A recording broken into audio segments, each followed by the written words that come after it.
நான் ஒரு முறை உங்களோடு நான் பேசின ஒரு தலைப்பு உங்களுக்கு ஞாபகம் இருக்குமான்னு தெரியல. ஆவிக்குரிய வாழ்வு என்கிற ஒரு தலைப்புல நான் ஒரு சில மாதங்களுக்கு முன்பாக பேசின. அபிஷேகம்னா என்ன ஞாபகம் இருக்கா? நேத்து சொன்னாவே நாங்க மறந்துடுவோம், நீ பல மாசத்துக்கு முன்னாடி சொன்னதா சொல்கிறாய், அப்படிதானே? பிரியமானவர்களே, கிறிஸ்தவர்கள் என்றாலே அபிஷேகம் நிச்சயம், அவசியம், கட்டாயம். அபிஷேகம் இல்லாம கிறிஸ்தவர்களா இருக்கவே முடியாது. அதனாலதான் ஆண்டவர் அதை சொல்றாரு, நீங்கள் ஆவியானவரை பெற்றுக்கொள்ள வேண்டும்னு சொல்றாரு, இல்லைங்களா? அப்ப நம்ம என்ன கேட்கணும் ஆண்டவர்கிட்ட? ஆண்டவரே, ஒரு 1,00,000 ரூபாய் மட்டும் கொடுத்துரு, அது போதும், இல்லையா? ஆண்டவரே, தங்க விலை ஏறிடுச்சு ஆண்டவரே, கிருகிருன்னு ஏறுது ஆண்டவரே, இல்லையா? அவங்க கடை மேல கடை போட்டுக்கிட்டே இருக்கானுங்க ஆண்டவரே, தங்க கடை, நகை கடை ஏறிக்கிட்டே இருக்கு ஆண்டவரே, 1 பவுனாவது சேர்க்கணும் ஆண்டவரே.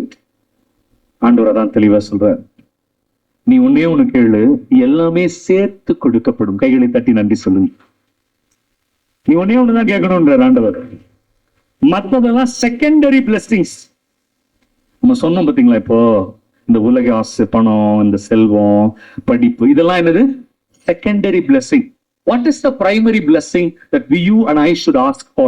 Always எப்பவுமே அதை கேட்கணும். என்னது? Holy Spirit. நான் எப்பவுமே என்ன கேட்கணும் ஆண்டவர்கிட்ட? எனக்கு ஆவியானவரை கொடுங்கன்னு கேட்கணும். அதுதான் பிரைமரி blessing. அவர் வந்துட்டார்னா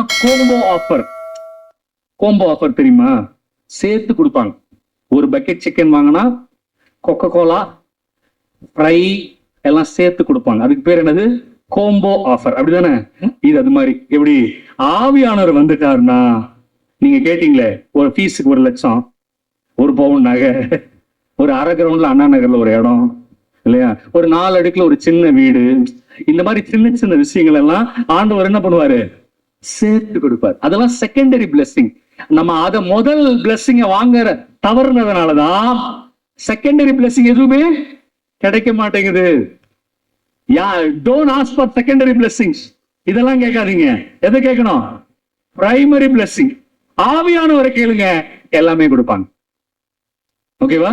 அவ்வளவுதான். அப்ப இன்னைக்கு ஜெபத்துல நம்ம ஆண்டவர்ட்ட என்ன கேட்க போறோம்? ஆண்டவரே, எனக்கும் என் குடும்பத்தாருக்கும் என் பிள்ளைகளுக்கும் ஆவியானவரை கொடுங்கப்பா.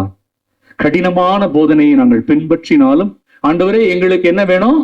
ஆவியானவருடைய அபிஷேகத்தை கொடுங்கன்னு கேளுங்க. மற்றவை எல்லாம் ஆண்டவர் சேர்த்து கொடுப்பார்.